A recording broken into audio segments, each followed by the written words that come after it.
Assalamualaikum warahmatullahi wabarakatuh. Mari kita simak peninggalan 5 pusaka Sunan Kalijaga yang dikenal sakti mandraguna hingga sekarang. Penyebaran Islam di Nusantara sendiri bisa meluas berkat jasa para ulama dan para pendakwah zaman dahulu. Untuk di daerah Jawa mereka dikenal dengan Wali Songo atau wali yang berjumlah 9 orang dan tersebar di berbagai penjuru tanah Jawa. Di Jawa Barat ada nama Sunan Kalijaga yang terkenal dengan dakwahnya. Salah satu anggota dari Wali Songo ini menggunakan metode cerdik dalam berdakwah. Ia memakai wayang kulit dan kesenian lain untuk menarik umat yang ketika itu mayoritas Hindu dan Buddha. Cara ini tentu diterima dengan baik oleh warga. Selain itu, Sunan Kalijaga juga dikenal mempunyai karomah dan ilmu olah batin yang tinggi. Tak heran jika kemudian banyak sekali peninggalan dan pusakanya yang masih dianggap sakti hingga saat ini. Yang pertama, rompi Ontokusumo yang konon diberikan oleh Rasulullah Shallallahu Alaihi Wasallam. Pusaka yang pertama adalah rompi Ontokusumo. Dilansir dari berbagai sumber, rompi ini adalah baju yang dipakai oleh Sunan Kalijaga untuk mengalahkan sang penguasa Laut Selatan, Nyi Roro Kidul. Rompi ini didapat setelah beliau menghatamkan Al-Quran di Masjid Demak bersama dengan para wali yang lain. Rompi ini dulunya berupa kulit kambing yang kemudian diraja oleh Sunan Bonang menjadi pakaian. Saking kuatnya rompi ini, para wali juga bingung mendeskripsikan cahaya yang ada di dalamnya. Hingga sekarang, masih tersimpan di Kadilangu, Demak.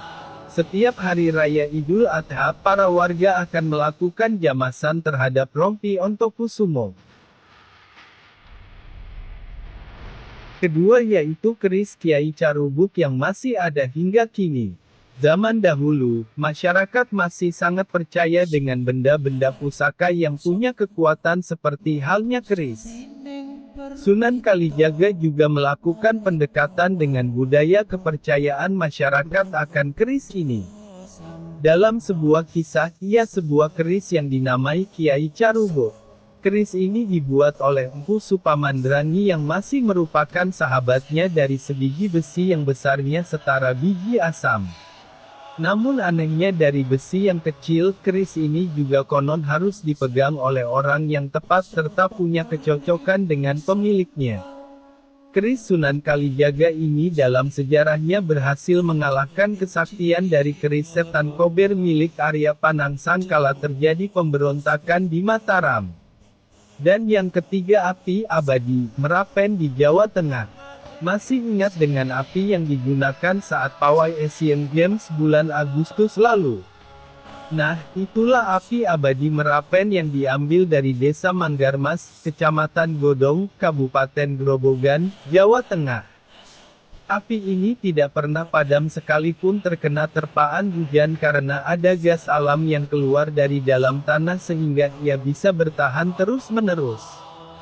Tapi, menurut cerita, api ini juga muncul karena Sunan Kalijaga menancapkan tongkatnya di tanah saat memimpin Demak dan berhasil mengalahkan kerajaan Majapahit. Niat awalnya adalah mencari mata air untuk sang prajurit yang kelelahan, namun anehnya yang muncul adalah api yang abadi hingga sekarang. Yang keempat yaitu sumur Jalatunda yang disebut Zam-Zam Demak. Di Kadilangu Demak, tak jauh dari lokasi makam Sunan Kalijaga letaknya sekitar 200 meter di timur komplek makam Sunan Kalijaga, ada sebuah sumber air yang disebut sebagai Sumur Jalatunda. Sumur ini adalah peninggalan Sunan Kalijaga yang hingga kini sering didatangi oleh warga. Mengapa namanya Jalatunda?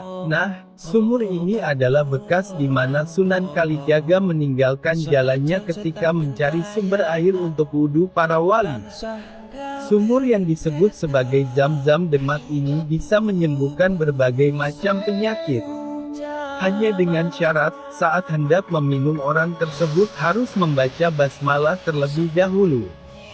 Dan yang kelima batu bobot sebagai landasan menempa keris Kiai Carubuk. Nah, Batu Bobot ini lokasinya juga tak jauh dari api abadi Merapen. Batu tersebut merupakan landasan Empu Supa menempa keris Kiai Carubuk yang dipesan oleh Sunan Kalijaga. Adapun alasan mengapa batu tersebut ditinggalkan tak lain dan tak bukan karena beratnya yang luar biasa dan tidak mungkin dibawa ke berbagai tempat untuk berdakwah. Menurut penduduk setempat, siapapun yang mampu mengangkat batu itu dalam kondisi duduk maka segala apa yang ia pinta bisa terkabul. Batu itu kini berada dalam sebuah cungkup dan terkunci rapat. Bagi pengunjung yang mau melihat hanya bisa dari luar kaca yang melindunginya. Nah, itulah 5 pusaka peninggalan Sunan Kalijaga yang masih bisa dilihat hingga sekarang. Sunan Kalijaga memang terkenal sebagai wali yang menyukai kesenian dan memanfaatkan hal tersebut untuk mengajak masyarakat mengikuti dakwah yang ia sebarkan. Metode yang lembut seperti itu tentu membuat penduduk senang dan tidak memberontak. Mudah-mudahan ada manfaatnya. Terima kasih. Jangan lupa bantu like dan subscribe channel ini agar kami lebih semangat lagi membuat video. Wassalamualaikum warahmatullahi wabarakatuh.